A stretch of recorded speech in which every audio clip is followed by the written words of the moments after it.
देखिए, एक derivative contract वो होता है जो किसी अंडरलाइन कॉन्ट्रैक्ट से डिराइव हो। बहुत सिंपल एग्जांपल मैं आपको देता हूं, मैंगो जूस डिराइव होता है मैंगो से।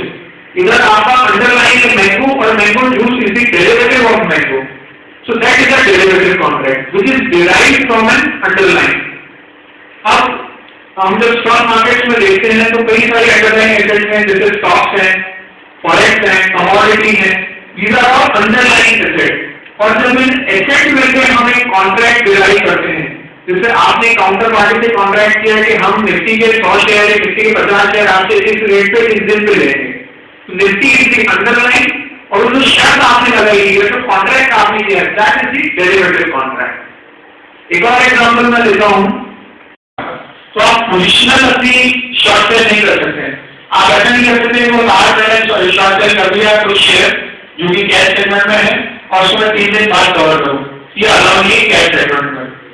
बट आप डिलीवरी सेल करके 100% उसको सेल करके एग्जिट हो सकते हैं, पोजिशनल शॉर्ट सेल आप नहीं कर सकते कैश सेगमेंट में। इंटरनेट ट्रेडिंग होता है जिसमें आप उसी दिन बाय करते हैं उसी दिन सेल करके पोजिशन अपनी स्क्वायर कर देते हैं। Delivery trade is a simple trade जिसमें आप आज बाय कर रहे हैं और आज सेल नहीं कर रहे हैं, आप उसी एसेट की डिलीवरी ले रहे हैं, that's a simple delivery trade. Major drawback जो है आपका कैश सेगमेंट में वो ये है कि आप पोजिशनल शॉर्ट सेल नहीं कर सकते। जैसे मैंने आपको बताया कि आपको मालूम है कोई ऐसा शेयर है, जैसे एक एग्जाम्पल होगा मैं गीतांजलि जेम्स का, अभी बीच में 3 दिन पहले नीचे के सर्किट लगे थे और अब फिर से 30% ऊपर है वो शेयर। अब अगर आपको मालूम है कि वो शेयर पे आपको शॉर्ट सेल करना है डेरिवेटिव में, अब नहीं है वो, पहले हुआ करता था डेरिवेटिव में, तो अब आपको मालूम है कि उसको शॉर्ट सेल करना है, आप शॉर्ट सेल करके कवर ना करें, ऐसा नहीं हो सकता अल्टीमेट आपका डिलीवरी और आप नीचे परचेज करें। तो सबसे बड़ा ड्रॉबैक है कैश सेगमेंट में कि आप पोजिशनल शॉर्ट सेल नहीं कर सकते। नेक्स्ट डिफरेंस है डिलीवरी सेटलमेंट। कैश सेगमेंट में सेटलमेंट होता है वो डिलीवरी पे ही होता है, आप या तो शेयर देंगे या शेयर लेंगे अगर आप डिलीवरी में काम कर रहे हैं। पर डेरिवेटिव सेगमेंट में इंडिया में अभी भी कैश सेटलमेंट होता है, आप किसी को शेयर नहीं देते, आप जो भी डिफरेंस है वो आप सेटल कर लेते हैं, कैश में आप उसको सेटल कर लेते हैं। पोजिशनल शॉर्ट सेलिंग अलाउड नहीं है कैश सेगमेंट में, बट डेरिवेटिव में अलाउड है पोजिशनल शॉर्ट सेलिंग। इंडेक्स में कैश सेगमेंट में आप ट्रेड नहीं कर सकते हैं। कैश सेगमेंट में कोई तरीका होता है जिससे कि हम इंडेक्स में एक्सपोजर दे सकें? हाँ, ETF निफ्टी के एक्सचेंज ट्रेडेड फंड्स हैं जिससे कि आप लोग एक पोजीशन ले सकते हैं।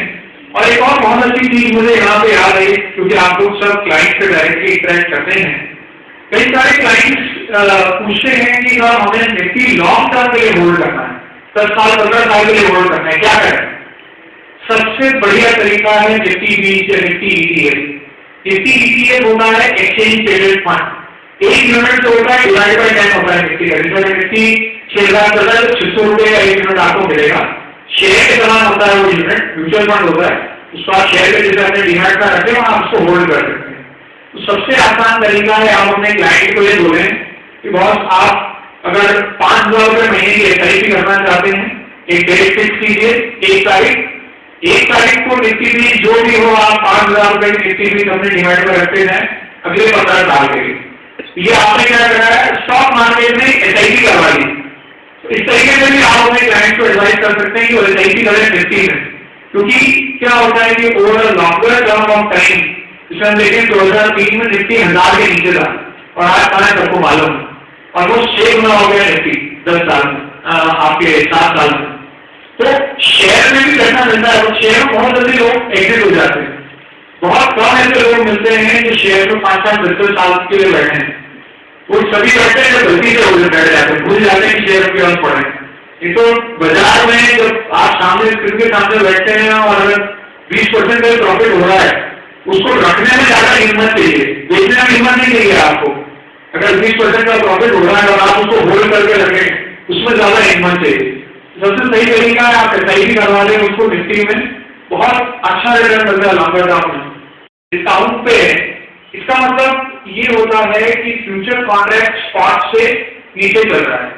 जैसे अगर उस समय स्पॉट चल रहा है 5200 और फ्यूचर है 5190, इसका मतलब कि डिस्काउंट में है फ्यूचर। कब डिस्काउंट में होगा फ्यूचर। हाँ जी,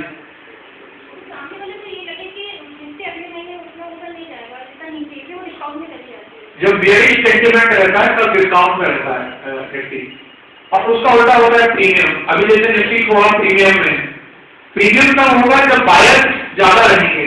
कोई 5200 की चीज अगर 5210 में खरीदना चाह रहा है, इसका मतलब उसको 10 रुपए से ज्यादा का प्रॉफिट होगा, तभी वो 10 रुपए प्रीमियम दे रहा है। उसका ये मानना है कि मार्केट यहाँ से बढ़ेगा, तभी वो 5200 की चीज के 5210 रुपए 10 रुपए प्रीमियम पे लेके खरीद रहा है। जैसे मेरे बजाज सुपर हम प्रीमियम पे लेकर के खरीदते थे, तो वही चीज यहाँ पे है कि हम प्रीमियम में कोई चीज परचेज कर रहे हैं। ठीक है, रोल ओवर। रोल ओवर ये शब्द आपको जनरली जब भी एक्सपायरी होता है, वो शब्द में आपको बहुत सुनने को मिलता है। बहुत सिंपल चीज है रोल ओवर क्या होता है, मैं आपको समझाता हूँ। मान लीजिए मैं 10 लाख में लॉन्ग हूँ, 10 लाख परचेज करके बैठा हूँ निफ्टी में 26 दिसंबर को। 30 दिसंबर मेरी एक्सपायरी है। मेरे को लगता है कि अगले महीने भी बाजार तेज रहेगा और मैं अगले महीने भी लॉन्ग करना चाहता हूँ, तो मैं सिंपली दिसंबर मंथ में अपनी पोजीशन काटूंगा और जनवरी मंथ में अपनी पोजीशन ऐड करूंगा। तो 10 लाख मैंने यहाँ पे बेचा, 10 लाख मैंने वहां पे ले लिया। तो that is simply rolling over my position. अपनी पोजीशन को रोल करके नेक्स्ट मंथ में ले जा रहा हूँ, that is roll over. Initial margin वो मार्जिन है जब आप ट्रेड करते हैं और ब्रोकर आपसे कलेक्ट करता है कि अगर आपको निफ्टी में ट्रेड करना है तो 30,000 रुपए का मार्जिन मुझे चाहिए। ये मार्जिन कैलकुलेट होता है उस पर्टिकुलर कॉन्ट्रैक्ट में कितनी रिस्क है, एक दिन में कितना उस कॉन्ट्रैक्ट की गिरने की उम्मीद है, उस हिसाब से एक्सचेंज के मार्जिन डिसाइड करता है। अगर एक्सचेंज निफ्टी में आपसे 10% मार्जिन ले रहा है, तो एक्सचेंज को लगता है कि 99% टाइम्स 99% प्रोबेबिलिटी इतनी है कि वो 10% से ज्यादा नहीं गिरेगा एक दिन में निफ्टी। तो अगर आप किसी भी कॉन्ट्रैक्ट में 10% या 20% मार्जिन ले रहे हैं, मतलब एक्सचेंज का मानना है कि एक दिन में इससे ज्यादा नहीं गिरेगा, 99% प्रोबेबिलिटी इतनी। मार्क टू मार्केट मार्जिन होता है जब भी आप एक कॉन्ट्रैक्ट करते हैं और उस कॉन्ट्रैक्ट की मार्केट प्राइस के हिसाब से क्या प्रॉफिट या क्या लॉस है, नोशनल प्रॉफिट